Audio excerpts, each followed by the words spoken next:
Welcome to another exciting episode of Keister, the Real Talk Show. I'm your fabulous host, Keister. Today, we have a special guest who's not only an author with one published novel and another on the way, but also an educator and philanthropist involved in various charitable organizations. After undergoing a life-changing lung transplant surgery, our guest is here to share her incredible experience. Stay tuned to hear her inspiring story right after the break. Let's watch the Real Talk with Leone TV show.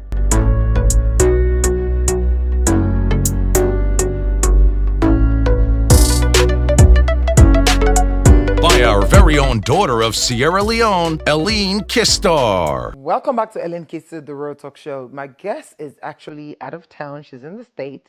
However, we're going to be talking to her via Zoom. So now, let's head over to the Zoom.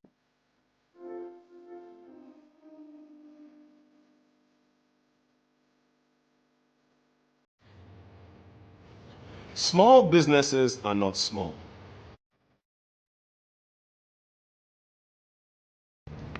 They keep you pumped.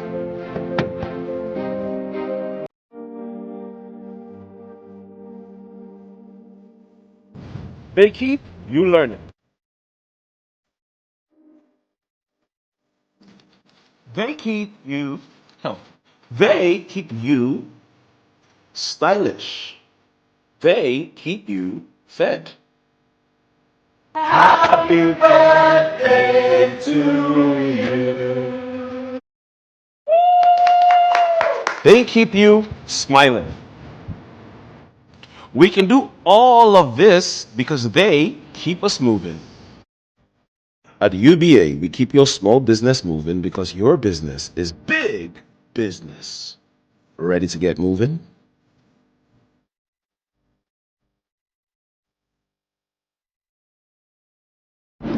Welcome back, everybody. Of course, now I'm here on Zoom with Miss Lola Aforo. Hello, how are you? How's everything going on? I'm fine, and you? It's going on. Everything is well, just cold on the side. Right, we heard. It's very cold out there. Yeah, so it hurts too much. I mean, like it's becoming ridiculous, But however, I'll still choose my heat over your cold. I'll still choose my heat. So of course I did an intro, of course, where you're an educator, of course, an author and a philanthropist. And then, you went through one of the most critical surgeries of all. We're going to get there, but tell me a lot more about yourself. So, Elaine, as you know, I'm Lola Aforo again. I was born in Sierra Leone. I grew up in the eastern part of Sierra Leone and ended up in Keister, new site. Okay. And went to school. I went to Ahmadiyya, and then I got married very early in life. I was only 18, 19, and I migrated to the US. And, I've pushed myself through life, went on and got a BS, a master's. Okay. I focus in education and empowering young people. Okay. I lived in America for more than 20 years. And then all of a sudden, something hit me that I need to go back home. Wow. So I moved to Sierra Leone, and I worked for the University of Sierra Leone. In those days, I know we've done work together. Mm-hmm. And I did that for almost 10 years. Unfortunately, I met some difficult times with my health, and I had to move back. Okay. So that happened in Sierra Leone. That's when you realized. On and on. Okay. Excuse me? No, I'm saying that happened in Sierra Leone. It wasn't when you moved back. It started here in Sierra Leone. Well, I had lupus. I wrote about lupus a little bit. It's a disease that can affect anyone, and it affected me here in America in my late 20s, early 30s. Okay. But I never took it so serious. I didn't know what it can really do. So even though I had it, I pushed. I did a lot, and I wanted to do more. So I moved to Sierra Leone. I just thought that I was feeling good at my best. But then, Sierra Leone with all its it's all its challenges and stress. And lupus is something that comes on by give a lot of stress. Okay. And so I went back into lupus mode, and I had to go back and forth, back and forth. And then it just grew and became something else in the body. So I had to actually relocate, and hence went through a lung transplant. Right. And I know your heart where you're sitting. I wish I can say I will leave in Sierra Leone, but I can't. But I know, I mean, health is wealth. And, when I found out you actually had to go through the lung transplant, I was like, oh my God, I didn't even know this was going on. But there you are, regardless of what it is, you went through it and you're still here, you're alive. So, that's good, because not everyone can actually survive it. You know what I mean? It doesn't even matter. And and thank God you have the American connection, because imagine if you were here in Sierra Leone and you didn't have that opportunity to go back. What would have happened? You know what I mean? It's a blessing. It's really a blessing, Elaine. And although I love my Sierra Leone, but my experience with my health has been a very eye opener. That I don't care how you love your country or you love a place, if they cannot help you, especially with health, I mean, you just can't be there. Right. Unfortunately, I can't. My daughter is there. My grandkids are there. And I really want to spend time with them. Like, my heart is there, but I really cannot actually physically be there. Otherwise, I'll be dead. I I'm not even know. kidding about it. Exactly, but thank God Because the it's not your doctors told time. me, yes, they told me that I needed a lung transplant in 2 years. If I couldn't get it in 2 years, I will die. So it Whoa. was a race to the lung transplant.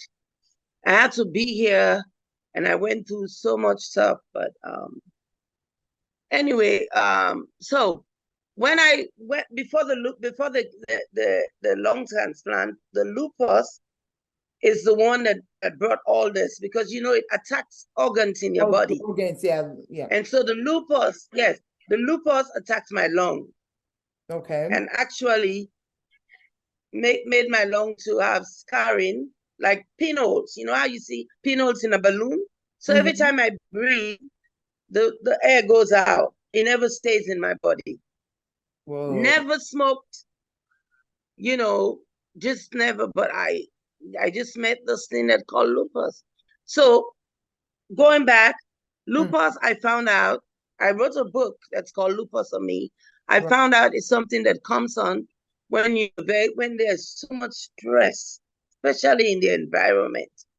I bet you a lot of people have it in Sierra Leone. We don't even know about it. But I mean, they no, can't even. When I went there, the doctors, doctors don't even know how to really approach it. so were they That was I a mean, shock, for me. you knew you had lupus. You knew you had lupus. But when you Yes, got sick in Sierra Leone, yes. were the doctors able to pick it up, or you basically told them like, I know I have this, so they kind of just fed up for I basically, yes. The doctors that really he died of the Ebola. I forgot his name. The Okay. Sierra Leone, the Creole. It was I forgot his name. Anyway, he was one of the good doctors in that particular field, and so they recommend him. I went there. He said, "Yeah, I know a little bit about lupus, but he really couldn't put his hands on it, on what to do for me." Okay. So I had to every time I felt bad, I need to run back to the US and Whoa. get treatment, and boom, I'll go back. But I mean, how long can you do that? I remember one year I came 3 times. It's quite expensive. It is expensive. That's what I was And gonna say. yes, So and so Leanne was here at the time. yeah. So it was hard. So she told me, "Mommy, you need to sit in America for a little bit." And the doctors agreed. And so, but anyway, it's something that stress and all kind of environmental things happen. I think some of the issues that I have was like a problem with, I was very stressed when I had FGM as a little girl. Okay. It messed up my brain. I think that I grew up with that affecting me. And then really said, not a safe place for young people, for children. As a child, when I was growing up, I had a lot of little or big sexual abuse and emotional abuse that were turmoils in my life. Okay. And so those plus FGM and early marriage. So all of those things put together, you feel like that all that stress is what really caused, the lupus, because you mentioned. Yes, I feel like just like a pressure cooker, but I never know exactly why I want to explode inside. Okay. Until when I came to America, all these things I started reading and all these things became real. And then the stress of America. As a young girl, I came here, I was not even 19. I was married, and the guy, my late husband, he was a little bit older than me and very controlling. He couldn't do, I felt like I was emotionally bruised, amputated in a way. And I didn't know how to show it. We lived in Florida, Tallahassee, where I don't know a lot of people. So all of these just became so stressful on me. And I started to be sick. I don't even know what the sick is all about. I'll just faint and pass out. And the doctors did a lot of tests. Finally, they told me that they think I have what they call lupus. I'm like, lupus? What is this? I know, right? Because you're like, huh? That's when I started. We don't know what that is in Africa. Yeah, because I never heard of it. Yes. No, I never heard of it. And even there are a few people that had it. I had to do a lot of research. Then I realized that, but still, I was young and I felt like lupus will not stop me. I got to do what I need to do. So I really didn't pay attention. But I still took care of myself, exercise, live life, and everything. It wasn't so bad.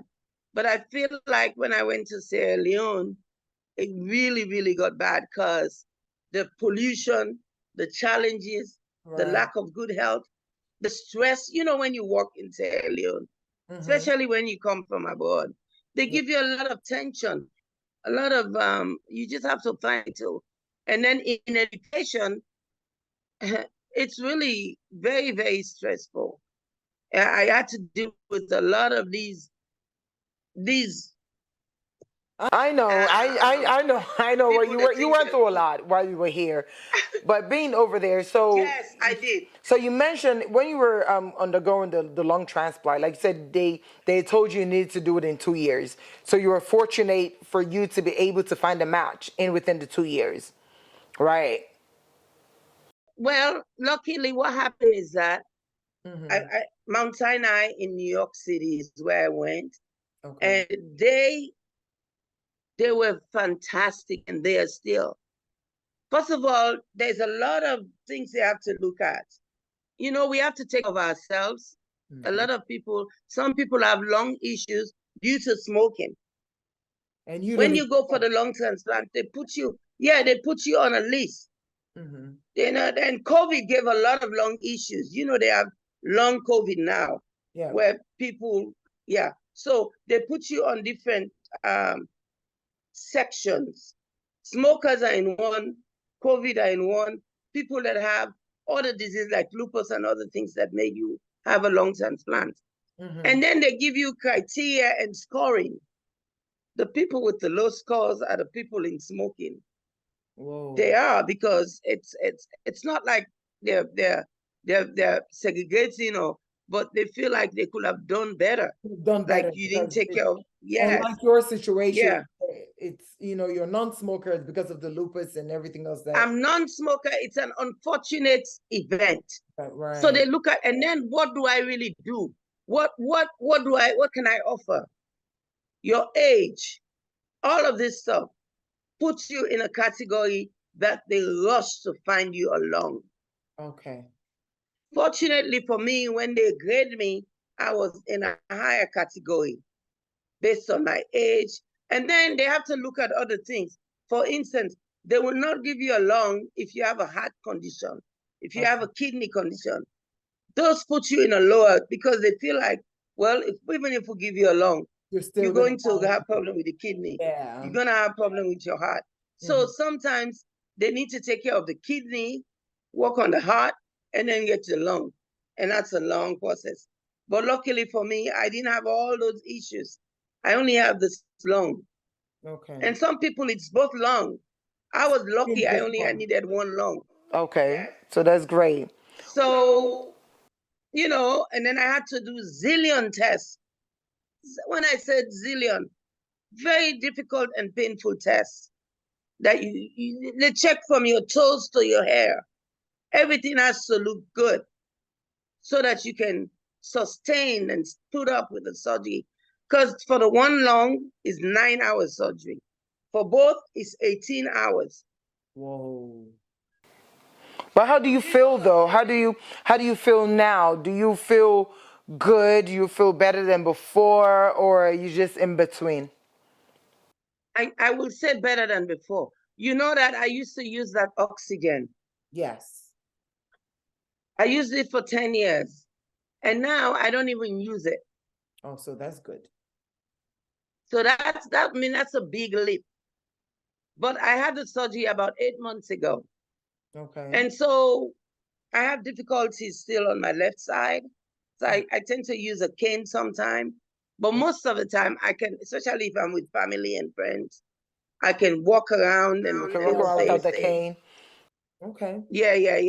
Is that the reason why you decided to write the book? Because I know you have a book that is published.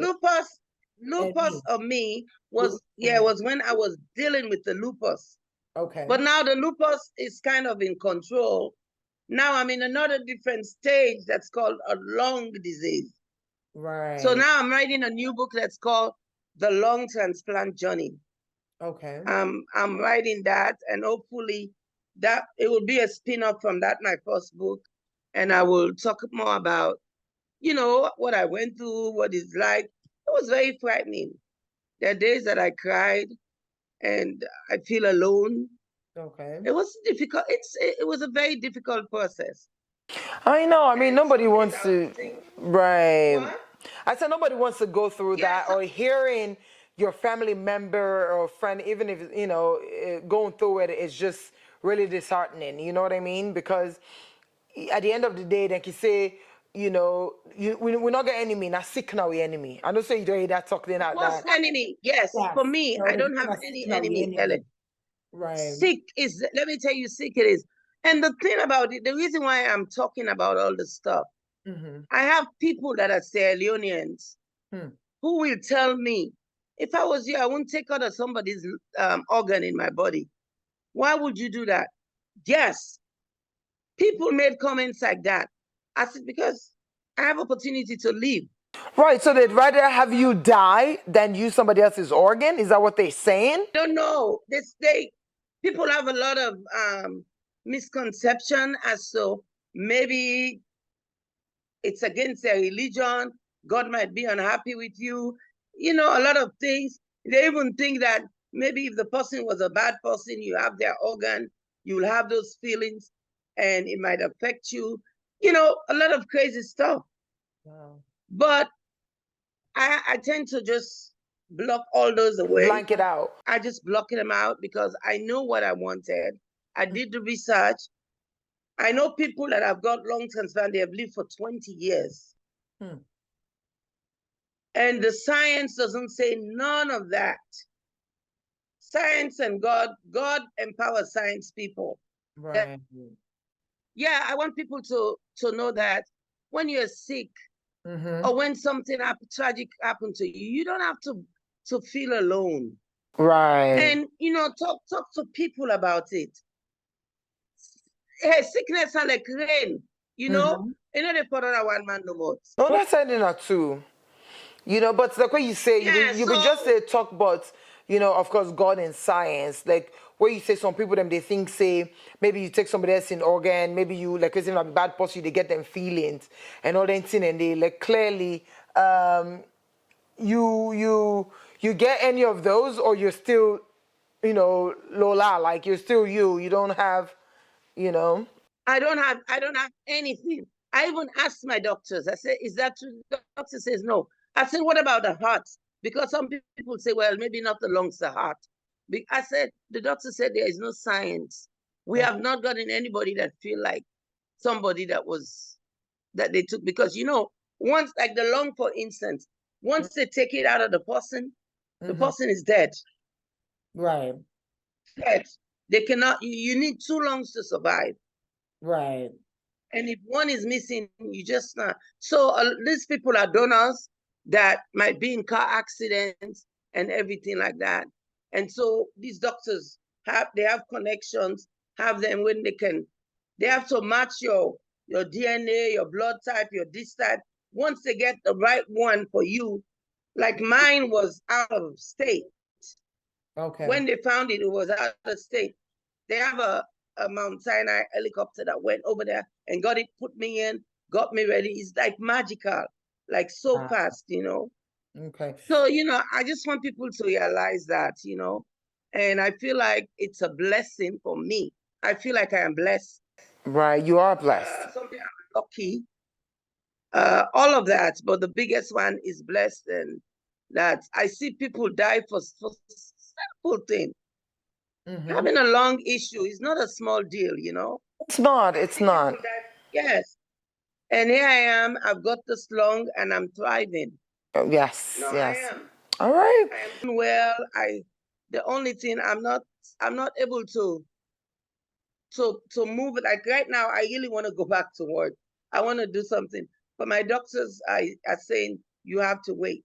Like my birthday is on Friday. I'll be 60. I wanted to do big something. No, it's okay. I think at this point, you should just thank God for life, relax, enjoy your daughter and your grandchildren.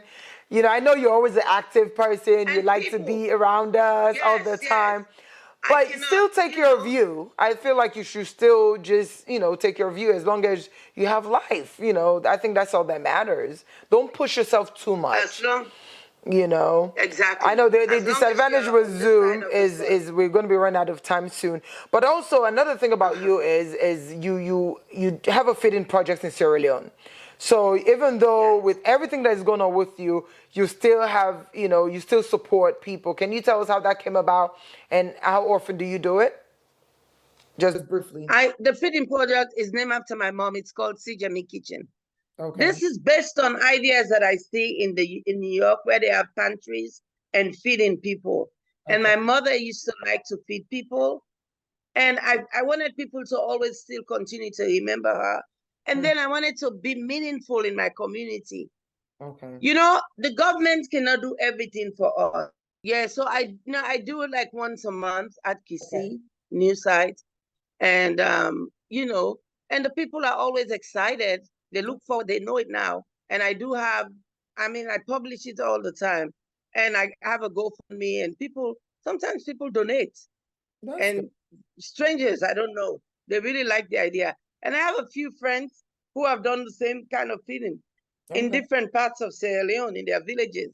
Because, if we do something like that, because I think Sierra Leone suffers from hunger right now. Yeah. Country, it's very people, So if we have feeding, everybody, those who can help in any way, might be a good idea. And taking care of certain age group, like the aged, like the young, and then the people that don't have.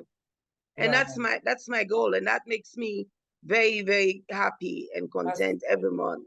Okay, so before we round up, when are we supposed to expect the book, the long transplant journey? When are you going to publish the book? And also with Lupus or me, where can they get it from? If somebody wants to read your book right now, where can he or she get the book from? Lupus or me, I sent you the handle. Listen, they have it in bookstores in America. Okay. And then it's on Amazon. Okay. It's on Amazon. But I know it's hard. I would like to, I think it's a good book that young girls would like to read, learning about my struggle and everything, and making it to America and going back and forth and just the journey. So I am seriously thinking about finding someone to help me publish it in Sierra Leone, where I can give it to schools, put it on some shelves, and make it really reasonable so people can read it one day. Okay. I'm working on it. All right, good. So the long transplant journey, when did you say again? When are we expecting it? I'm working on it. I should finish because the journey is still I'm at the recuperating stage. So it's still ongoing. I'm trying to No finish problem. it to include everything so that people can really see the whole story. Okay. So what would It's you very good too. Right. What would be your last words to somebody who's sick, who might be going through this, home and abroad? And you mentioned earlier about the little small talks about you taking somebody else's organ. For example, what would you advise somebody who is in that position or stage where needs help? What would be your last words and advices to just these people? Then not if for one man do more. And sickness is our worst enemy. Talk about it. Okay. And don't care about whoever want to tell you, don't get a lung, don't get a heart, don't get a kidney. God will be mad. I don't believe in that. Okay. And even when you have cancer, people should not laugh at you. You have HIV. Some people not a sexual relationship no more can be blood transfusion. Yeah. It can be other things, so tell people, we need to hear your story. Okay. Tell about your story. Let people, you got to empower people, let people know. That's why I'm telling. Okay. I'm telling so people can understand the journey. Everybody is part of the journey. Right. So don't feel like you're alone or you're isolated.